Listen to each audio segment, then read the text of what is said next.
and it's helpful to know how to best prepare them for the classroom experience. Joining me right now to inform us about some signs to look for when it comes to ADHD is Dr. Brett from Pine Rest Christian Services. Thank you so much for joining us today, Doctor. It's good to be here, Miranda. Well, let's talk a little bit about at what age do you think we can really start to identify ADHD and ADD in our children? It's very hard to diagnose it younger than the age of 5. There are always some exceptions, but it's really around the age of 5, around the time school starts, that it becomes more noticeable, pronounced enough that we can start to diagnose it. How does a parent know that maybe this is something they should even be looking for? It's a great question.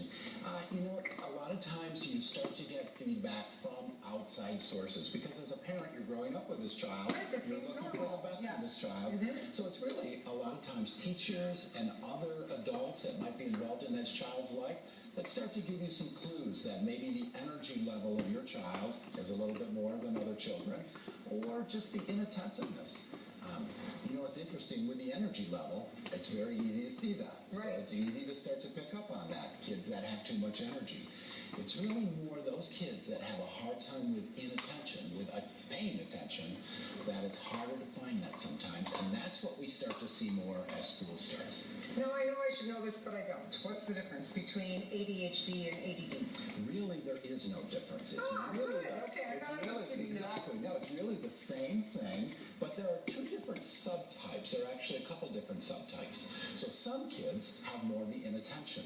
Then we diagnose ADHD predominantly inattentive. Some kids are more just hyperactive. So they're predominantly hyperactive. A fair majority of the kids are combined, both types. Do you see it more in boys or girls, or is it kind of universal across the board, 50-50? It's really more in boys a little bit.